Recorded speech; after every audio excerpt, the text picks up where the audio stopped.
देहरादून में सीएम पुष्कर सिंह धामी ने सुनी पीएम के मन की बात। सीएम धामी बोले, मन की बात कार्यक्रम देशवासियों के लिए अत्यंत प्रेरणादायक, लोगों को आगे बढ़ने की मिलती है प्रेरणा।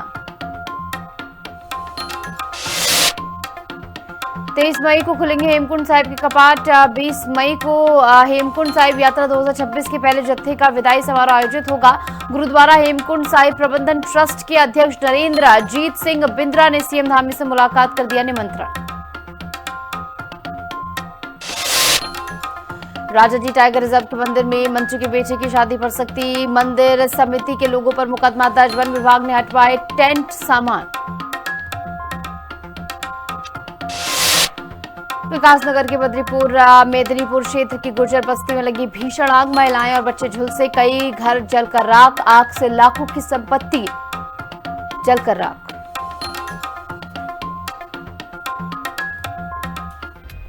नमस्कार, मैं हूं आपके साथ निशु शर्मा और आप देख रहे हैं हिंदी खबर बुलेटिन की शुरुआत करेंगे बड़ी खबर के साथ, जहां आपको बता दें कि हरियाणा के गुरुग्राम में साउंड एवं लाइट शो का आयोजन किया गया। 3D प्रोजेक्शन यहां पर दिखाया गया। मैपिंग का शुभारंभ हुआ है।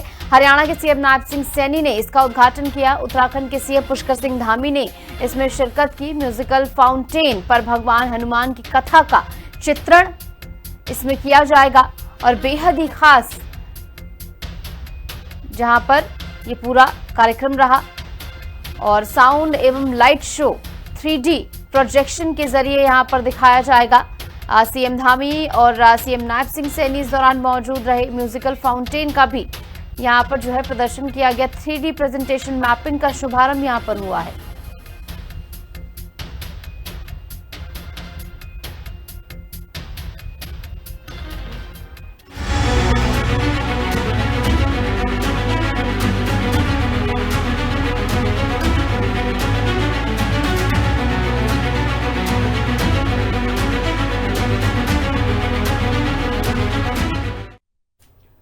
उत्तराखंड में चारधाम यात्रा की व्यवस्था को लेकर सियासी घमासान अब तेज हो गया है। कांग्रेस ने यात्रा प्रबंधन, श्रद्धालुओं की सुविधाओं और प्रशासनिक तैयारियों पर लगातार सवाल उठाए जाने के बीच अब वसूली अभियान मोर्चा नामक एक सोशल मीडिया पोस्ट ने नया विवाद खड़ा कर दिया है।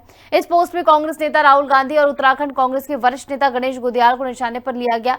दोनों चारधाम यात्रा में विघ्न डालने की प्रपंच रचते इसमें नजर आ रहे हैं। बीजेपी बोल रही है कि कांग्रेस कितनी भी कोशिश कर ले वो चारधाम यात्रा को बदनाम नहीं कर पाएगी। देखिए खास रिपोर्ट।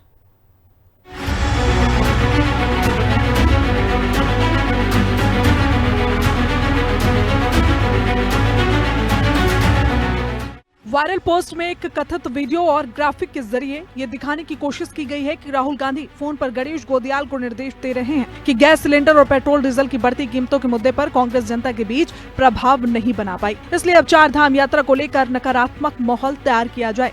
पोस्ट में दावा किया गया है कि यात्रा व्यवस्थाओं पर सवाल उठाकर सनातन परंपरा को बदनाम किया जाए ताकि राजनीतिक लाभ लिया जा सके। इस पोस्ट के सामने आने के बाद कांग्रेस ने तीखी प्रतिक्रिया दी है। पार्टी नेताओं का कहना है कि ये वीडियो और पोस्ट पूरी तरह भाजपा प्रायोजित है और कांग्रेस की छवि खराब करने के लिए सुनियोजित तरीके से फैलाया जा रहा है। कांग्रेस का आरोप है कि राज्य सरकार ने चारधाम यात्रा की तैयारियों को लेकर पर्याप्त इंतजाम नहीं किए हैं। पंजीकरण, ट्रैफिक नियंत्रण, स्वास्थ्य सुविधाएं, पार्किंग और श्रद्धालुओं की सुरक्षा जैसे कई मुद्दों पर सरकार घिरी हुई है। कांग्रेस का कहना है कि इन वास्तविक सवालों से ध्यान भटकाने के लिए ऐसे प्रचार अभियान चलाए जा रहे हैं। कांग्रेस नेताओं ने स्पष्ट कहा कि यात्रा व्यवस्था पर सवाल उठाना श्रद्धालुओं के हित में है, न कि किसी धर्म विशेष के खिलाफ। उनका कहना है कि सरकार की खामियों को उजागर करना विपक्ष की जिम्मेदारी है और इसे सनातन विरोधी बताना पूरी तरह भ्रामक राजनीति है। चारधाम यात्रा की असफलताओं के जो किस्से कहानियां सोशल मीडिया पर वायरल हुई हैं, एक कलाकार हेमंत पांडे जी ने भी चारधाम यात्रा को पर भाजपा की तैयारी पर सवाल किए हैं। उन तमाम सवालों को जवाब दबाने के लिए भाजपा ने अब एक AI के माध्यम से जो वीडियो बनाया है, जिसमें प्रदेश अध्यक्ष गणेश गोदियाल जी और राहुल गांधी के बीच के वार्तालाप को ऐसा AI से दिखाया गया है कि जैसे वो सच्चा हो। और निश्चित जानिए कि चारधाम यात्रा की तमाम असफलताओं के किस्से कहानियाँ सोशल मीडिया पर लगातार वायरल हो रहे हैं। जो यात्री हैं, श्रद्धालु हैं, अपने साथ हुए दुर्व्यवहार को, अव्यवस्था को और जो मिसमैनेजमेंट फैल रहा है चारधाम यात्रा पर, उससे पूरे देश के अंदर, विश्व के अंदर हमारी छवि जो है वो खराब हो रही है। भाजपा ने इस मामले में खुद को सीधे तौर पर अलग बताया है। भाजपा नेताओं का कहना है कि वसूली अभियान मोर्चा नामक पोस्ट या वीडियो से पार्टी का कोई आधिकारिक संबंध नहीं है। हालांकि भाजपा का ये भी कहना है कि पोस्ट में उठाया गया मूल मुद्दा गलत नहीं है, क्योंकि चारधाम यात्रा शुरू होते ही कांग्रेस नेताओं की तरफ से लगातार नकारात्मक बयान दिए जा रहे हैं, जिससे श्रद्धालु के बीच भ्रम फैल रहा है। भाजपा का आरोप है कि कांग्रेस यात्रा को लेकर सकारात्मक सहयोग देने के बजाय केवल राजनीतिक अवसर तलाश रही है। पार्टी नेताओं का कहना है कि सरकार ने यात्रा को सुरक्षित और सुव्यवस्थित बनाने के लिए व्यापक तैयारियां की हैं, लेकिन कांग्रेस केवल आलोचना की राजनीति कर रही है। चारधाम यात्रा बड़े सुचारू रूप से चल रही है और चारधाम यात्रा में लोग बड़े उत्साह और जोश खरोश के साथ, इस विश्वास के साथ आ रहे हैं कि धामी जी की सरकार की जो यात्रा व्यवस्थाएं हैं वो बिल्कुल एकदम से सुदृढ़ हैं। लेकिन कांग्रेस पार्टी लगातार यात्रा व्यवस्थाओं पर सवाल खड़ा करके जो निराधार आरोप लगा रही है उसको उत्तराखंड की जनता बाखूबी समझ रही है। ये चुनावी साल है और ऐसे चुनावी साल में एक वीडियो जिसमें जो AI जनरेटेड वीडियो है, जिस पर कांग्रेस उस वीडियो को भाजपा द्वारा बनाया गया होने का आरोप लगा रही है, ये बिल्कुल निराधार है। भारतीय जनता पार्टी को इस तरह के टोटके और इस ढंग के AI जनरेटेड वीडियो निकालने की जरूरत नहीं है। ये कहीं ऐसा लगता है कि कांग्रेस की आपसी जो फूट है ये उसका परिणाम न हो और कांग्रेस एक तरफ भाजपा पर आरोप लगा रही है लेकिन दूसरी तरफ अपने झगड़ों को नहीं साध पा रही है, और इसी का परिणाम है कि वो बेबुनियाद आरोप लगा करके अपने को खुद कटघरे में खड़ा कर रही है। चारधाम यात्रा जैसे आस्था के विषय पर अब राजनीतिक बयानबाजी तेज हो गई है और आने वाले दिनों में ये विवाद और बढ़ने के संकेत नजर आ रहे हैं। शिवांगी भट्ट, देहरादून, हिंदी खबर।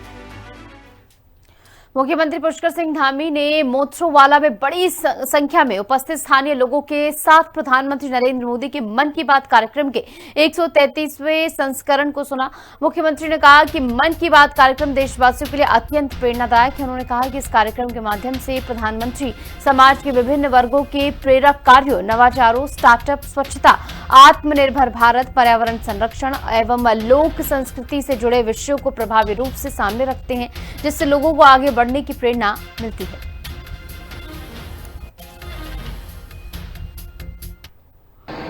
किसी भी दुनिया के राष्ट्राध्यक्ष ने अनवरत रूप से चुनाव के समय को छोड़ दिया जाए, जिस समय आचार संहिता लगती है, आचार संहिता के अतिरिक्त जो भी समय होगा उन्होंने किसी भी महीने इस संवाद को ब्रेक नहीं होने दिया, इस संवाद को टूटने नहीं दिया, अनवरत रूप से इस संवाद को रखा। और मुझे लगता है कि Guinness book of world record हमारे प्रधानमंत्री जी के नाम होगा कि इसी राष्ट्राध्यक्ष ने इतने लंबे समय तक अपने देशवासियों से संवाद किया है। और सच में ये संवाद बहुत प्रेरणादायी है, बहुत प्रोत्साहन करने वाला है। और ऐसे लोगों को जो कर्मनिष्ठ लगातार अपनी साधना में लगे हैं, किसी काम में लगे हैं, लेकिन उनको कोई देख नहीं रहा है, काम बहुत बड़ा कर रहे हैं लेकिन उनका नाम बड़ा नहीं है, ऐसे लोगों को पूरे देश और दुनिया के सामने लाकर उन्होंने एक तरह से एक मान्यता देने का काम, उनको पहचान देने का काम अपनी मन के कार्यक्रम के माध्यम से किया है।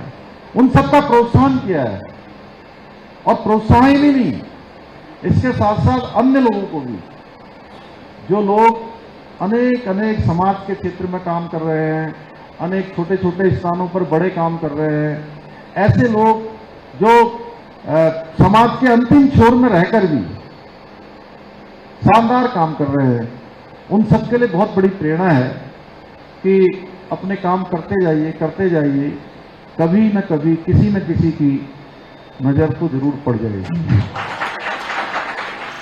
देहरादून में मुख्यमंत्री पुष्कर सिंह धामी से गुरुद्वारा श्री हेमकुंड साहिब प्रबंधन ट्रस्ट के अध्यक्ष नरेंद्रजीत सिंह बिंद्रा ने मुलाकात की। उन्होंने हेमकुंड साहिब यात्रा 2026 की तैयारियों की जानकारियां दी और 20 मई को पहले जत्थे के विदाई समारोह का निमंत्रण भी दिया। सीएम धामी ने कहा कि श्रद्धालुओं की सुविधा और सुरक्षा के लिए सभी व्यवस्थाएं की जा रही हैं। यात्रा के कपाट 23 मई को खुलेंगे और लाखों श्रद्धालु इसमें शामिल होंगे। सरकार ने यात्रा को सुगम और सुरक्षित बनाने का भरोसा जताया है और ऐसे में इस मद्देनजर ही ये मुलाकात यहाँ पर हुई है।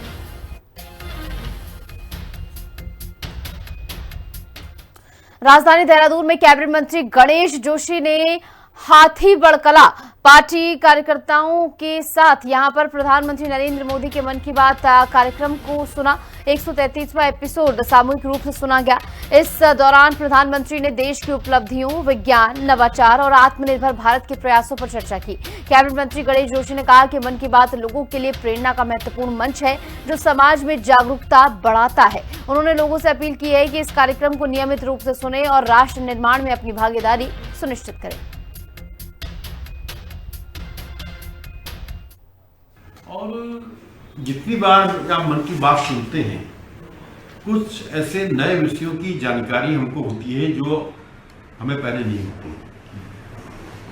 इसलिए मैं देशवासियों से, प्रदेशों से अनुरोध करता हूँ, सिर्फ 30 मिनट का समय लगता है और आप मन की बात को अवश्य सुनें और उसका लाभ अपने जीवन में उठाएं।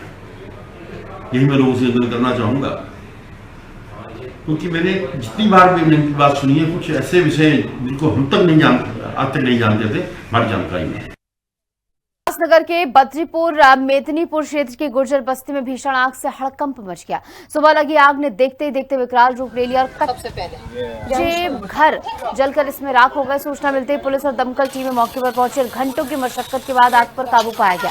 आग को जंगल तक फैलने से पहले ही रोक दिया गया। हादसे में कुछ महिलाएं और बच्चे झुलसे हैं जिन्हें अस्पताल भेज दिया गया और उनकी हालत इस समय स्थिर है। आग में घर का सारा सामान और लाखों की जमा पूंजी जलकर खाक हो गई। 12 बजे 10:30 बजे के लगभग आग लगी। छोटे छोटे बच्चे थे, एक बुढ़िया थी घर पे। कुछ मालूम नहीं है किसकर लगी, क्या होया। यहाँ सारा सामान, पैसे, जो गेहूं काट ला रखी थी, भूसा, सारे बर्तन, कोई चीज बची नहीं। यहाँ 8 परिवार थे यहाँ मौके पे। 8 परिवार एक तरफी लाइन से थे और कुछ बचा ही नहीं मौके से। ऐसे भी ऐसे किसी भी एक भाई के तो 85,000 रुपए थे, एक के 1.5 लाख रुपए थे। ऐसे 8-10 लाख का नुकसान कैश का भी हो गया। वो 1 घंटे पहले सूचना मिली थी। हमारी एक गाड़ी सेलकपुरी से और एक विकास नगर डाक पत्थर से गाड़ी आई थी। हमने जो पूर्ण से बुझा दिया गया है। गुजर बस्ती में आग लगी थी यहाँ पे धर्मावाला मेहंदीपुर में। बाकी कोई जनहानि नहीं हुई इसमें। हम तो जला है इनका लगभग कितने कपड़े, इसका आंकलन तो उसके बाद जब जांच की जाएगी उसके क्या जाएगा ये बताएंगे हमारा कितना नुकसान हुआ। सारा मतलब सब कुछ फूक गया। 1.5-2 लाख रुपए फूक गए और भूसा, गेहूं, कपड़े, बर्तन, सेलर, सब कुछ फूक गया जी। कैसे लगी आग? ये पता नहीं जी, हम गेहूं काटने जा रखे थे उधर जट्टोले में और यहाँ आग लगी हुई थी। छोटे से बच्चे थे और माँ थी यहाँ बुढ़िया सी एक, उसका भी पैर फूक गया। कम से कम 2 लाख रुपए और सारा सामान, बर्तन, कैश सारे फूक गए। हरिद्वार के बादराबाद इंडस्ट्रियल एरिया स्थित एक प्राइवेट लिमिटेड फैक्ट्री में भीषण आग लग गई, जिससे इलाके में अफरा तफरी मच गई। आग की लपटें इतनी तेज थीं कि दूर तक धुआं दिखाई दिया और कर्मचारियों में दहशत फैल गई।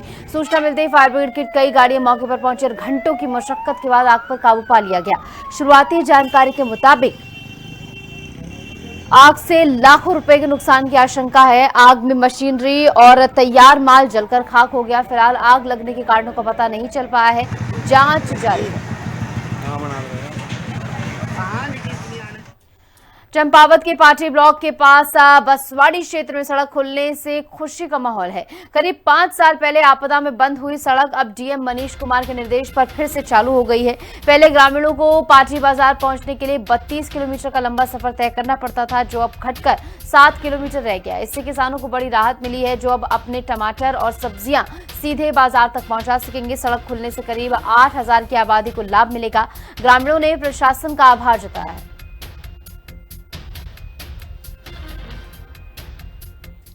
लक्सर में भीषण गर्मी और हीट वेव ने जनजीवन पूरी तरह प्रभावित कर दिया है। पिछले 3 दिनों से चल रही लू के कारण हालात बेहद खराब हैं। सुबह से तेज धूप और तपती सड़कों ने लोगों का घर से बाहर निकलना मुश्किल कर दिया है। खेतों में किसान काम नहीं कर पा रहे हैं, वहीं बाजारों में भी सन्नाटा इस समय पसरा हुआ है। गर्मी का असर कारोबार पर भी साफ दिख रहा है।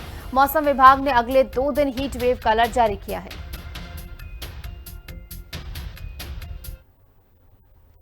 यहाँ पे गर्मी ज्यादा है, हमारे रोजगार में फर्क पड़ रहा। घर से लोग गर्मी में घर से बाहर निकल रहे, गर्मी बढ़ती जा रही है।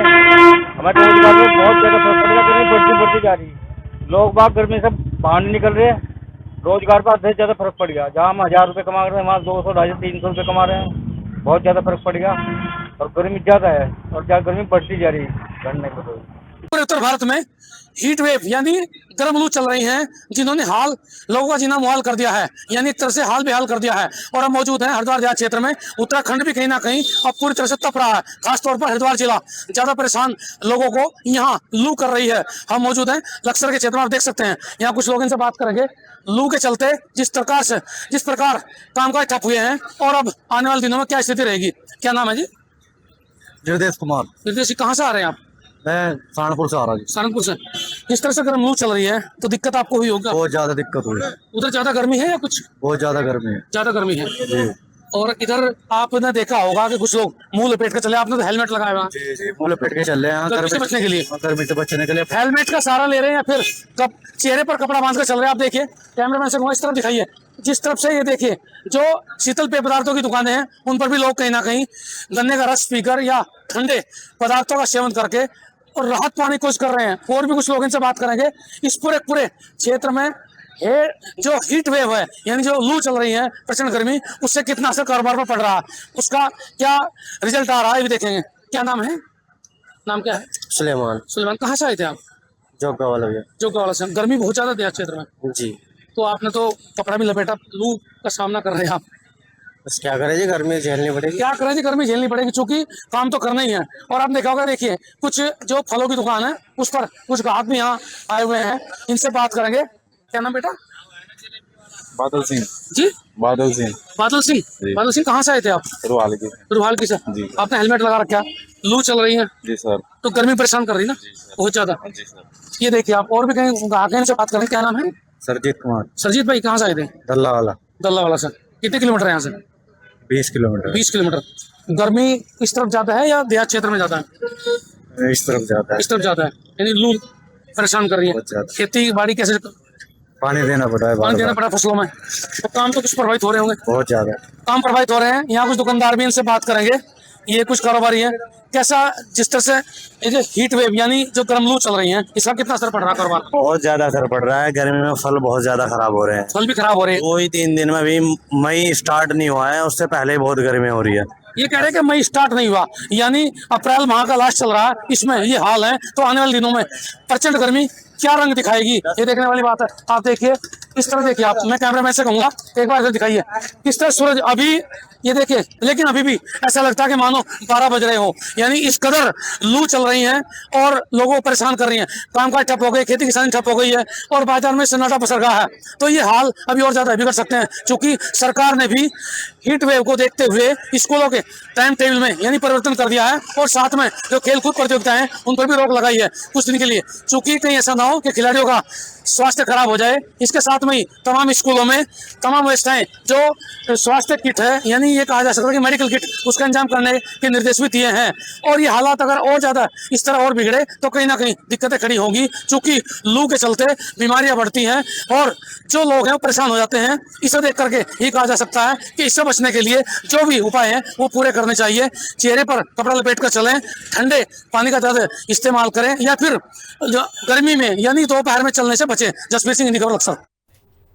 मुनि की रेती में चारधाम यात्रा शुरू होते ही पुलिस अलर्ट मोड में आ गई है। टिहरी जनपद पर सीमा पर भद्रकाली पुलिस चौकी में ऑपरेशन प्रहार के तहत सघन चेकिंग अभियान चलाया जा रहा है। गंगोत्री हाईवे पर वाहनों की जांच कर नियमों का पालन कराया जा रहा है। शराब पीकर हंगामा करने वालों और ओवरलोडिंग करने वाले वाहनों पर सख्त कार्रवाई हो रही है। काली फिल्म लगे वाहनों पर भी तुरंत चालान किया जा रहा है। पुलिस का उद्देश्य यात्रा मार्ग को सुरक्षित और सुगम बनाना है, ताकि श्रद्धालुओं को किसी भी तरह की परेशानी न हो। मुनि की रेती में पुलिस और आपदा राहत दल की सतर्कता से बड़ा हादसा टल गया। ऋषिकेश के पास नीम बीच तपोवन में गंगा में डूब रहे एक पर्यटक को सुरक्षित बचा लिया गया। जानकारी के अनुसार पुणे से आए 3 दोस्त गंगा में स्नान कर रहे थे और तभी तेज बहाव में एक युवक संतुलन खोकर बहने लगा। मौके पर मौजूद लोगों के शोर मचाने पर आपदा राहत दल ने तुरंत रेस्क्यू शुरू कर दिया और युवक को सुरक्षित बाहर निकाल लिया गया। बचाए गए युवक की पहचान नितेश शाह के रूप में हुई है। सभी लोग सुरक्षित हैं।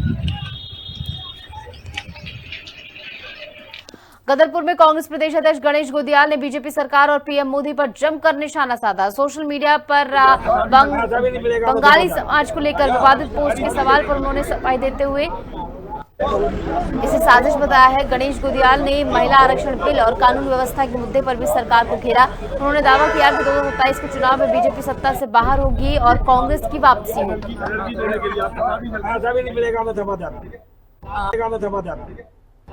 सितारगंज और उसमें जा रहे हल्द्वानी, तो हमने गदरपुर में उनका पूरे भव्य स्वागत, सभी कार्यकर्ता मिलकर उनका स्वागत किया है। और इस बार जो है कार्यकर्ताओं को मीटिंग लेने के लिए जा रहे हैं और इस बार हमारे गदरपुर, रुद्रपुर, सितारगंज तीनों सीट को हम बहुत आसानी से जीत रहे हैं। लोग बहुत परेशान हो गए हैं और उसके लिए हम पूरे तीनों सीट पे अध्यक्ष जी आज और कल रहेंगे। आज के कार्यक्रम आपने देखा, माननीय प्रदेश अध्यक्ष जी का कार्यक्रम है आपके सितारगंज विधानसभा में, सितारगंज शहर में ही है।